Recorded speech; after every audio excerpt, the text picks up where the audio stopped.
নওদা ব্লকে ভোটার তালিকা সংক্রান্ত অভিযোগকে কেন্দ্র করে বিক্ষোভে সামিল হলেন সাধারণ মানুষ। আজকে এই কর্মসূচির আয়োজন করে ভোটাধিকার রক্ষা মঞ্চ। আজ 30শে মার্চ 2026 নওদা বিডিও অফিস চত্বরে এই বিক্ষোভ কর্মসূচি অনুষ্ঠিত হয়। অভিযোগ, বহু জীবিত ব্যক্তিকে মৃত হিসেবে দেখানো হচ্ছে এবং অনেকের নাম ভোটার তালিকা থেকে বাদ পড়ছে।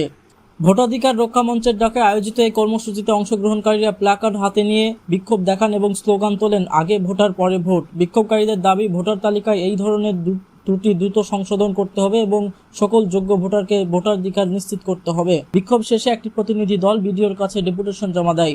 প্রশাসনের পক্ষ থেকে বিষয়টি খতিয়ে দেখে প্রয়োজনীয় ব্যবস্থা নেওয়ার আশ্বাস দেওয়া হয়েছে বলে জানা গিয়েছে।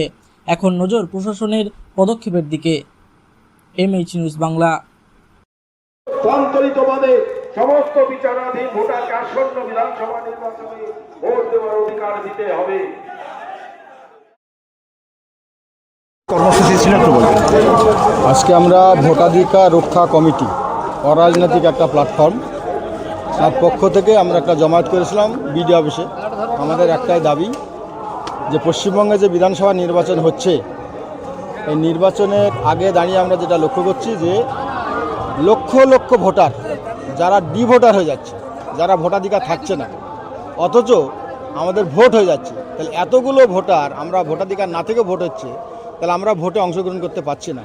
আমাদের একটাই দাবি যে আগে ভোটাধিকার হোক, তারপরে ভোট হোক। প্রয়োজনে নির্বাচনের যে ডেট, সেই ডেটকে পিছানো হোক, এটা আমাদের দাবি। কি বললেন বিডিও সাহেব? উনি বললেন যে আপনাদের এই দাবির পক্ষে আমি একমত। আমরা আমাদের মতো বারবার চেষ্টা করছি, আমাদের কাগজপত্র যাচ্ছে ঠিকই, কিন্তু আমরা ঠিকঠাক সদুত্তর উপর থেকে আমরা পাচ্ছি না।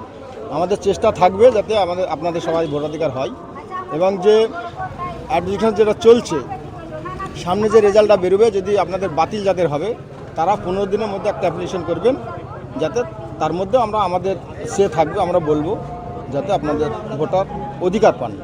এটা উনি এই আন্দোলন আপনাদের এরপরে কি পদক্ষেপ থাকছে? আমাদের পদক্ষেপ হচ্ছে এটাই যে আমরা যদি আমাদের ভোটাধিকার না হয়, তা আমরা একের পর এক আন্দোলন আমরা চালিয়ে যাব। কারণ যতদিন আমাদের ভোটাধিকার না হবে ততদিন আমরা আন্দোলন চালাবো। নওদা ব্লকে কত লোকের এরকম নাম বাদ দিয়েছে, মানে ডিলিট হয়েছে? নওদা ব্লকে মোটামুটি যেটা ডিলিট হওয়ার সম্ভাবনা, মানে সবটা এখনও ডিলিট হয়নি, অন্তত 20-25 হাজার ডিলিট হবে এরকম আমাদের সম্ভাবনা, আন্দাজ। এখনও কমপ্লিট হয়নি, যেটা সব বুথে যেটা আমরা লক্ষ্য করছি, সেই অনুযায়ী আমরা আনুমানিক বলছি 20,000-এর মতো ডিলিট হতে পারে। যে ব্যাপক সংখ্যক মানুষের যদি নাম বাদ চলে যায়, তারা কী সমস্যার মধ্যে পড়তে পারে?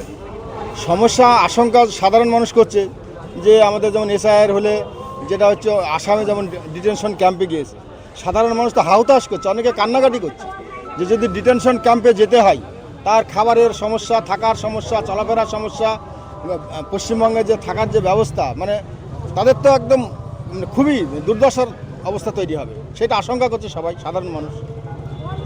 আপনার নাম? আমি হুমায়ুন কবির, আমি পাটকৌড়া হাই স্কুলের শিক্ষক।